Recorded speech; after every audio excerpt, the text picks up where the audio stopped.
नमस्कार दोस्तों, इस वीडियो में आधुनिक भारत के इतिहास का 50 सबसे महत्वपूर्ण प्रश्न को डिस्कस करेंगे जो आपके आगे आने वाले सभी परीक्षाओं के लिए महत्वपूर्ण है। यह हिस्ट्री का पार्ट 2 है। इसका पहले पार्ट 1 को अपलोड कर दिया गया है, जो नहीं देखे जाके देख लीजिएगा। प्लेलिस्ट में वीडियो आपको मिल जाएगा। इसका PDF का टेलीग्राम ग्रुप ज्वाइन कर सकते हैं, जिसका लिंक आपको डिस्क्रिप्शन में दिया गया है। अगर वीडियो आप सभी को हेल्पफुल लगता है तो चैनल को सब्सक्राइब कीजिएगा और वीडियो को अपने दोस्तों में शेयर जरूर कीजिएगा। तो आइए देखते हैं पहला क्वेश्चन। अस्थाई बंदोबस्त किसके साथ किया गया? तो जमींदारों के साथ में किया गया है। 1793 में लॉर्ड कॉर्नवालिस के द्वारा अस्थाई बंदोबस्त को लागू किया गया है। अस्थाई बंदोबस्त को इस्तमरारी, जागीरदारी, मालगुजारी एवं विश्वेदारी आदि नामों से जाना जाता है। इसे बंगाल, बिहार, उड़ीसा तथा उत्तर प्रदेश के वाराणसी एवं उत्तरी कर्नाटक में लागू किया गया है। साथ ही आपको ध्यान रखना है कि पूरे ब्रिटिश भारत के क्षेत्रफल का लगभग 19% हिस्सा पर इसे लागू किया गया है। और ये भी ध्यान रखिएगा कि इसमें जो लगान वसूला जाएगा उसका 10/11 भाग कंपनी को ज़मींदार देगा, जबकि जो ज़मींदार है 1/11 भाग अपने पास रखेगा। अस्थाई बंदोबस्त के अंतर्गत जमींदार छोटे पूंजीपति थे। अगला है कि बिहार में परमानेंट सेटलमेंट लागू करने का कारण था। तो क्या इसके पीछे कारण था? भूराजस्व का राजस्व निर्णय करना। तो से इसका राइट आंसर हो जाएगा। जो परमानेंट सेटलमेंट है इसी को बोलते हैं अस्थाई बंदोबस्त। ठीक है। रैयतवाड़ी व्यवस्था सर्वप्रथम कहाँ लागू की गई? जो आपके रैयतवाड़ी व्यवस्था है सर्वप्रथम मद्रास में लागू किया गया है। रैयतवाड़ी व्यवस्था सर्वप्रथम मद्रास प्रेसिडेंसी में अलेक्जेंडर रीड के द्वारा 1792 में तमिलनाडु के 12 महल क्षेत्र में लागू की गई। इसके बाद ये व्यवस्था बम्बई प्रेसिडेंसी में लागू हुई। टॉमस मुनरो का संबंध रैयतवाड़ी व्यवस्था से आपसे पूछा जाएगा कि जो टॉमस मुनरो है इसका संबंध किस व्यवस्था से है? तो रैयतवाड़ी व्यवस्था से है। साथ ही जो अलेक्जेंडर रीड है इसका भी संबंध आपके रैयतवाड़ी व्यवस्था से है। साथ ही आपको ध्यान रखना है कि जो रैयतवाड़ी व्यवस्था है उसमें सीधा संपर्क जो है किसानों से किया गया था सरकार के द्वारा। रिक्त स्थान की पूर्ति कीजिए। खाली स्थान में बंगाल और बिहार में भूमि पर किराएदारों के अधिकारों को बंगाल किराएदारी अधिनियम द्वारा दिया गया। तो कब दिया गया है? तो 1885 में दिया गया है। सत्यार्थ प्रकाश की रचना की गई। तो इसकी रचना स्वामी दयानंद सरस्वती के द्वारा किया गया है। तो डी इसका राइट आंसर हो जाएगा। इसे ध्यान से देखिएगा कि मूल शंकर स्वामी दयानंद सरस्वती को बोला जाता है। इनका जन्म 1824 में गुजरात के मोरबी रियासत के निवासी एक ब्राह्मण कुल में हुआ था। उन्होंने 1860 में मथुरा में स्वामी बिरजानंद जी से वेदों के शुद्ध अर्थ तथा वैदिक धर्म के प्रति अगाध श्रद्धा प्राप्त की। 1867 ईस्वी में उन्होंने पाखंड अखंडनी पताका लहराई। 1875 में उन्होंने जो है बम्बई में आर्य समाज की स्थापना की। इंपॉर्टेंट पॉइंट है, आपसे पूछा जाएगा कि आर्य समाज की स्थापना कब किया गया? तो 1875 में बम्बई में किया गया था। ठीक है। अगला पॉइंट है, निम्नलिखित में से कौन सा कथन आपके सही है? इसमें से कौन सा कथन आपके सही है?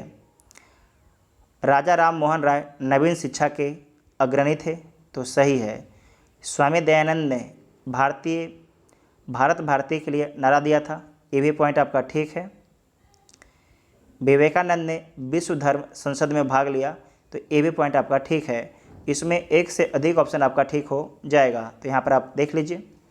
शिकागो में भाग कब लेते हैं विवेकानंद? तो 1893 में आपके भाग लेते हैं। अमृत बाजार पत्रिका की स्थापना किसने की है?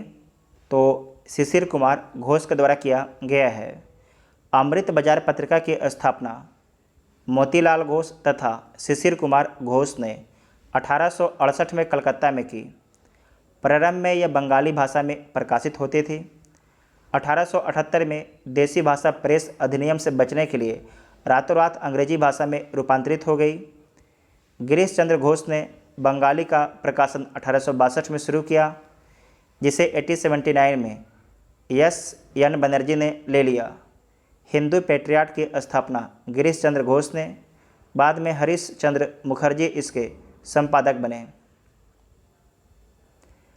भारत में ठगी अतिक्रम करने का श्रेय किसे प्राप्त है? ठगी प्रथा को जो है समाप्त करने का श्रेय किसे दिया जाता है? तो W.H. सिलीमैन को। Governor general Lord William Bentinck ने ठगी प्रथा की समाप्ति के लिए कर्नल W.H. सिलीमैन की नियुक्ति की। 1830 तक ठगी प्रथा का अंत हो गया। महात्मा गांधी पर चंपारण सत्याग्रह के लिए कब अभियोग चलाया गया? महात्मा गांधी पर चंपारण सत्याग्रह के लिए कब अभियोग चलाया गया? तो 1917 में चलाया गया है। और चंपारण सत्याग्रह कब होता है? तो 1917 में ही होता है। वर्ष 1917 में महात्मा गांधी पर चंपारण सत्याग्रह के लिए अभियोग चलाया गया। गांधी जी ने सत्याग्रह का पहला प्रयोग, ध्यान रखिएगा, गांधी जी ने सत्याग्रह का पहला प्रयोग 1917 ईस्वी में बिहार के चंपारण जिले में किया। एन.जी. रंगा ने महात्मा गांधी के चंपारण सत्याग्रह का विरोध किया, इंपॉर्टेंट पॉइंट है। जबकि रविन्द्रनाथ टैगोर ने चंपारण सत्याग्रह के दौरान ही इन्हें महात्मा की उपाधि दी। तो आपसे पूछा जाएगा कि महात्मा गांधी को महात्मा की उपाधि किसके द्वारा दिया गया? तो रविन्द्रनाथ टैगोर के द्वारा दिया गया है। किस वर्ष में बी.डी. सावरकर हिंदू महासभा के अध्यक्ष निर्वाचित हुए? किस वर्ष? तो आप इसमें आपको ध्यान रखना है, जो निर्वाचित होते हैं 1937 से 42 तक, है ना। तो बी.डी. सावरकर वर्ष 1937 से 42 तक हिंदू महासभा के अध्यक्ष थे। बी.डी. सावरकर ने अभिनव भारत नामक संस्था की स्थापना की। सावरकर यूनाइटेड किंगडम गए और इंडिया हाउस और फ्री इंडिया सोसाइटी जैसे संगठनों से आपके जुड़ते हैं, ठीक है। तो इसमें ऑप्शन में आपके कोई नहीं है, तो उपरोक्त में से कोई नहीं हो जाएगा, ठीक है। अगला पॉइंट है कि मुस्लिम लीग और भारतीय राष्ट्रीय कांग्रेस द्वारा लखनऊ संधि पर हस्ताक्षर कब किए गए थे? तो 1916 में किया गया था। सर स्टैफोर्ड क्रिप्स दिल्ली कब पहुँचे? तो सर स्टैफोर्ड क्रिप्स जो है दिल्ली 23 मार्च 1942 को पहुँचते हैं। 23 मार्च 1942 को पहुँचते हैं। यहाँ पर समझिएगा कि अमेरिका, ऑस्ट्रेलिया, चीन ने ब्रिटेन पर भारत को स्वतंत्र करने के लिए दबाव डाला। परिणाम स्वरूप तत्कालीन ब्रिटेन के प्रधानमंत्री चर्चिल ने 11 मार्च 1942 को क्रिप्स मिशन की घोषणा की और 23 मार्च 1942 को क्रिप्स मिशन भारत पहुंचा, जिसकी अध्यक्षता सर स्टैफोर्ड क्रिप्स कर रहे थे। वीवीआई पॉइंट है। इंग्लैंड में लॉर्ड्स के सदन में भारतीय स्वतंत्रता विधेयक कब पारित हुआ? तो ये कब पारित हुआ था? तो 16 जुलाई 1947 को, 16 जुलाई 1947 को पारित हुआ था। 15 जुलाई 1947 को जो है हाउस ऑफ कॉमन्स में पास होता है, जबकि 16 जुलाई 1947 को हाउस ऑफ लॉर्ड्स द्वारा इसे पारित कर दिया जाता है। और जबकि इसकी अनुमति 18 जुलाई 1947 को मिल जाती है। ऐतिहासिक मूल्यों के लिए प्रसिद्ध भारत माता को किसने पेंट किया था? तो अवनींद्रनाथ टैगोर के द्वारा पेंट किया गया था। इन्हीं का नाम है अवनींद्रनाथ टैगोर भी इनको बोला जाता है। साहित्य में नोबेल पुरस्कार विजेता रविन्द्रनाथ टैगोर के भतीजे हैं, ठीक है। अगला पॉइंट है कि इनमें से किसे भारत में ब्रिटिश साम्राज्य का संस्थापक माना जाता है? तो लॉर्ड क्लाइव को माना जाता है। आपको प्लासी का युद्ध याद होगा, 23 जून 1757 को होता है और इस समय बंगाल के नवाब सिराजुद्दौला होते हैं। इन्हें हरा देता है कौन? तो लॉर्ड क्लाइव आपके पराजित कर देता है। प्लासी की विजय के बाद क्लाइव को बंगाल का गवर्नर बनाया गया। वह 1758 से 60 तक रहता है और दूसरी बार गवर्नर जो है 1765 से 67 ईस्वी तक रहता है, ठीक है। इसने बंगाल में द्वैय शासन की व्यवस्था की। इंपॉर्टेंट पॉइंट है, बोलेगा कि बंगाल में द्वैय शासन किसके द्वारा लागू किया गया था? तो लागू किया गया था रॉबर्ट क्लाइव के द्वारा। बनारस हिंदू विश्वविद्यालय की स्थापना किस वर्ष हुई थी? तो 1916 में होता है। और इसकी स्थापना किसके द्वारा किया गया है? तो पंडित मदन मोहन मालवीय के द्वारा किया गया है। इसकी स्थापना संसदीय विधान बीएचयू अधिनियम 1915 के अंतर्गत किया गया है। फ्रांसीसी क्रांति के नारे स्वतंत्रता, समानता और भाईचारा ने पूरी दुनिया को प्रेरित किया। तो ए इसका राइट आंसर होगा। स्वराज हमारा जन्मसिद्ध अधिकार है और हम इसे लेकर रहेंगे, यह नारा किसने दिया? तो ये नारा दिया गया था बाल गंगाधर तिलक के द्वारा। नारा दिया गया था बाल गंगाधर तिलक के द्वारा। नारा दिया गया था।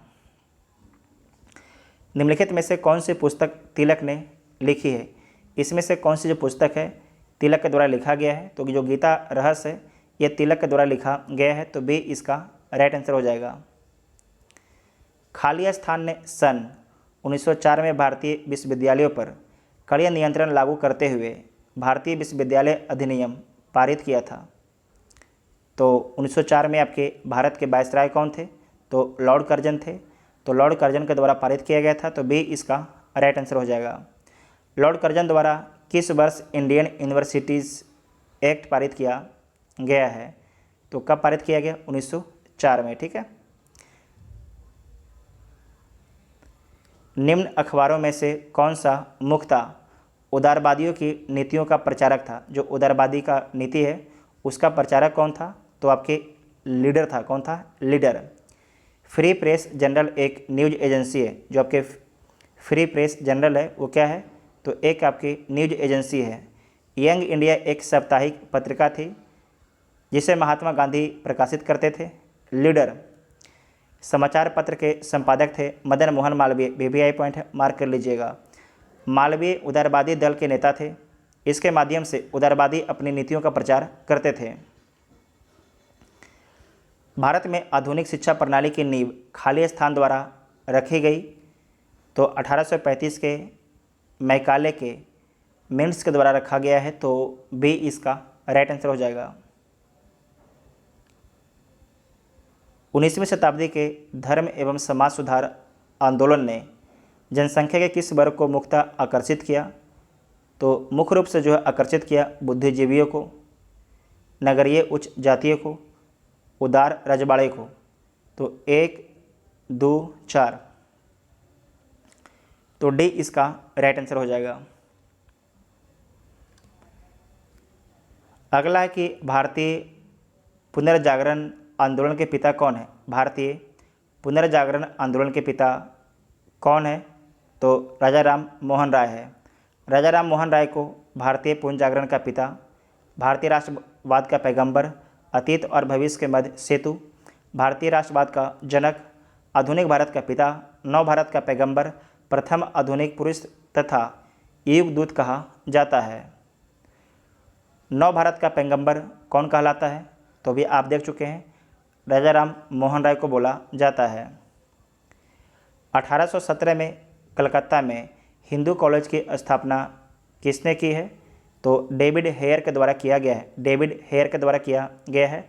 1817 में कलकत्ता में हिंदू कॉलेज की स्थापना महाराजा राधाकांत देव, डेविड हेयर, दीवान वैद्यनाथ मुखर्जी ने की थी। राजा राम मोहन राय भी इस कॉलेज की स्थापना से जुड़े हुए थे। निम्नलिखित में से कौन आत्मीय सभा के संस्थापक थे? तो जो आत्मीय सभा इसके संस्थापक है राजा राम मोहन राय। तो ए इसका राइट आंसर हो जाएगा। यहाँ समझिएगा, सबसे पहले राजा राम मोहन राय आत्मा को शुद्ध करते हैं 1815 में। आत्मा शुद्ध हो जाएगा तो ब्रह्म मिलेंगे 1828 में। कब मिलेंगे? 1828 में। ठीक है ना। तो देखिए, पहले आत्मीय सभा था 1815 में राजा राम मोहन राय। अब है ब्रह्म सभा की स्थापना 1828 में। 1828 में किया गया है राजा राम मोहन राय के द्वारा। राजा राम मोहन राय द्वारा ब्रह्म समाज की स्थापना की गई। तो 1828 में किया गया है। सती को गैर कानूनी किसने घोषित किया? जो सती प्रथा है उसे गैर कानूनी किसके द्वारा घोषित किया गया है? तो विलियम बेंटिक के द्वारा घोषित किया गया है। लॉर्ड विलियम बेंटिक ने 1929 में नियम 17 द्वारा सती प्रथा पर प्रतिबंध लगा दिया। प्रारंभ में यह कानून केवल बंगाल प्रेसिडेंसी में लागू किया गया, परंतु 1830 में इसे बम्बई और मद्रास प्रेसिडेंसी में लागू किया गया। 1815 में प्रकाशित राजा राम मोहन राय की पहली पुस्तक का नाम क्या है? ध्यान रखिए, 1815 में प्रकाशित राजा राम मोहन राय की पहली पुस्तक का नाम क्या है? तो इसका नाम है तूफल उल मुआहिद्दीन। इसका जो आपके प्रकाशन होता है ये होता है 1803 में, जबकि जो वेदांत ग्रंथ है इसकी स्थापना 1815 में होता है। और देखिए जो आपके बोर्ड है इसे माना था आंसर ए, जो आपके गलत है। इसका आंसर क्या होना चाहिए? बी इसका राइट आंसर होना चाहिए। ठीक है, यहाँ पर देखिए लिखा भी गया है, इसे आप लोग पढ़ लीजिएगा। फराजी आंदोलन के विरोध में 1893 में ढाका में ताई ऊनी आंदोलन किसने चलाया था? किसके द्वारा चलाया गया था? देखिए 1893 नहीं, 1839 होगा, है ना। 1839 में ढाका में ताई ऊनी आंदोलन किसने चलाया था? तो जौनपुर के करामत अली के द्वारा चलाया गया था। तो डी इसका राइट आंसर हो जाएगा। यहाँ पर देखिए 1893 गलती से लिखा गया है, 1839 होगा। ठीक है, अगला पॉइंट है कि सर सैयद अहमद खां के सबसे कटु आलोचक कौन थे? तो जमालुद्दीन अफगानी थे। किसकी कानूनी समस्या के समाधान हेतु महात्मा गांधी को 1893 में दक्षिण अफ्रीका बुलाया गया था?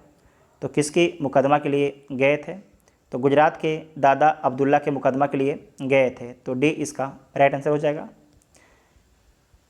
बंगला नाटक नील दर्पण का अंग्रेजी अनुवाद किसने किया? नील दर्पण का जो है अंग्रेजी में अनुवाद किसके द्वारा किया गया है? तो अंग्रेजी में अनुवाद किया गया है माइकल मधुसूदन दत्त के द्वारा किया गया है।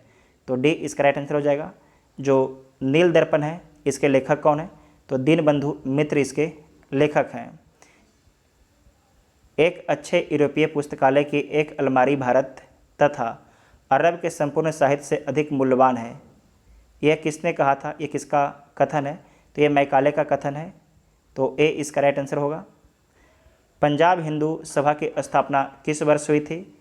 तो पंजाब हिंदू सभा की स्थापना 1909 में हुआ था। निम्नलिखित में से कौन सा युग्म सही है? इसमें से कौन सा युग्म आपके सही है? तो देख लीजिए, 1905 बंगाल का विभाजन हुआ, 1908 कांग्रेस में फूट हुआ, ये गलत है। 1908 नहीं, 1907 में हुआ था। रॉलेट एक्ट सत्याग्रह 1919। तो इसका आंसर क्या हो जाएगा? 1 और 3। तो सी इसका राइट आंसर हो जाएगा। निम्नलिखित में से कौन सी घटना सबसे पहले हुई? इसमें से कौन सी घटना आपके सबसे पहले घटती है?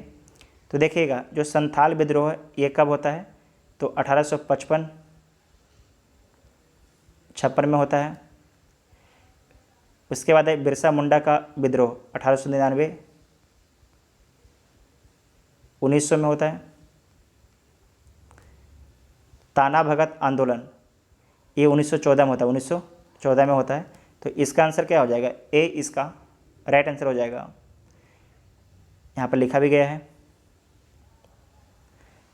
अगला पॉइंट है कि भारतीय इतिहास के औपनिवेशिक काल के संदर्भ में सूची 1 और 2 को क्या करना है? आपको सम्मिलित करना है। तो सम्मिलित कर लीजिए। व्यक्ति और विषय दिया गया है। जो पहला व्यक्ति है मैकडोनाल्ड, इनका संबंध है कॉमनवेल्थ अवार्ड से। उसके बाद है लिन लिथगो, इनका संबंध है अगस्त प्रस्ताव से। डलहौजी डॉक्ट्रिन ऑफ लेप्स से। चेम्सफोर्ड द्वैध प्रशासन से इसका संबंध है। तो इसका आंसर क्या हो जाएगा? इसे आप लोग देख लीजिए। तो इसका आंसर हो जाएगा आपके सी। ठीक है, इसका आंसर हो जाता है सी। आप लोग इसे यहाँ पर याद रखिएगा। ठीक है,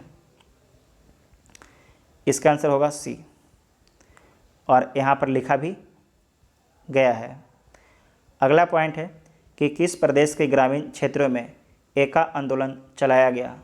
जो एका आंदोलन है ये आपके चलाया गया है अवध के क्षेत्र में, उत्तर प्रदेश के अवध के क्षेत्र में 1921-22 में। खान अब्दुल गफ़ार खान द्वारा स्थापित खुदाई खेतमरगार को किस नाम से जाना जाता है? तो इसे जो है रेड टी शर्ट के नाम से जाना जाता है, रेड टी शर्ट के नाम से जाना जाता है। तो डी इसका राइट आंसर हो जाएगा। इसे ध्यान से पढ़िएगा। खान अब्दुल गफ़ार खान द्वारा स्थापित खुदाई खेतमतगार ईश्वर के सेवक के स्वयं सेवक लाल कुर्ती पहनते थे। खुदाई खिदमतगार के जो स्वयं सेवक थे वो आपके लाल कुर्ती पहनते थे, जिस कारण खुदाई खिदमतगार को रेड शर्ट्स नाम से भी जाना जाता था। लाल कुर्ती दल ने गफ़ार खां को फ़रब ए अफ़गान की उपाधि दी थी। उन्होंने फ़ख्तून नामक एक पत्रिका पश्तो भाषा में निकाली जो बाद में 10 रोज़ा नाम से आपके प्रकाशित होती है। जमींदारों द्वारा कृषक से मांगे गए बेगार या अवैध उपकर को किस नाम से जाना जाता था? तो उसे बेथी के नाम से जाना जाता था, बेथी के नाम से। तो ए इसका राइट आंसर हो जाएगा। इसे आप लोग ध्यान से यहाँ पर पढ़ लीजिएगा, ठीक है ना, कि जमींदारों द्वारा कृषक से मांगे गए बेगार या अवैध उपहार को बेथी कहा जाता था। लोगों से बिना मजदूरी के काम करवाने की प्रथा बेगार कहलाती है, अर्थात यह एक प्रकार का अवैतनिक जबरन श्रम होता है।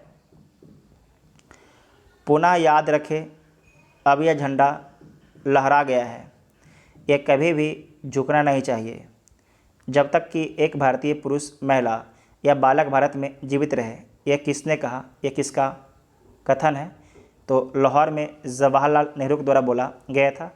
और आपको याद है लाहौर में मीटिंग कब हुआ था? तो 1929 में हुआ था, ठीक है ना। मैं जहाँ भी हूँ जगदीशपुर वहीं है, यह किसने कहा था? तो कुंवर सिंह के द्वारा बोला गया था। जो कुंवर सिंह है इनका संबंध कहाँ से है? तो ये बिहार के जगदीशपुर के ज़मींदार थे, ठीक है। तो इसका आंसर आपका हो जाएगा सी, इसका राइट आंसर हो जाएगा।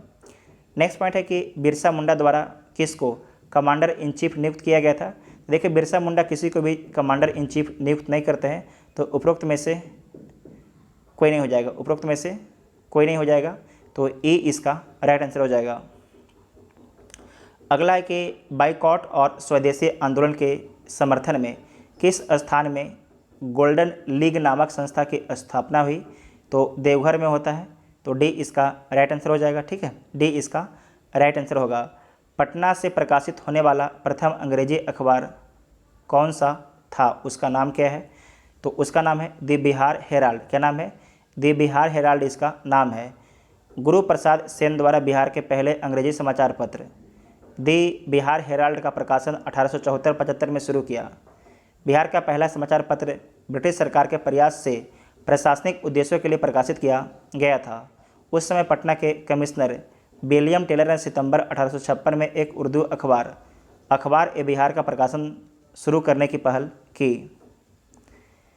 वर्ष 1928 में बिहार में रविदास सभा का गठन किसने किया? तो बिहार में जो है रविदास सभा का गठन जो है जगजीवन राम के द्वारा किया गया है, जगजीवन राम के द्वारा किया गया है। इसे एक बार ध्यान से आप लोग देखिएगा कि वर्ष 1928 में बिहार में रविदास सभा का गठन जगजीवन राम ने किया। कब किया? 1928 में। जगजीवन राम ने अखिल भारतीय दलित वर्ग संघ की स्थापना में महत्वपूर्ण भूमिका निभाई। वर्ष 1935 में अस्पृश्यों के लिए समानता प्राप्त करने के लिए समर्पित संगठन था। जगजीवन राम वर्ष 1937 में बिहार विधानसभा के लिए चुने गए, जिसके बाद उन्होंने ग्रामीण श्रम आंदोलन का आयोजन किया था।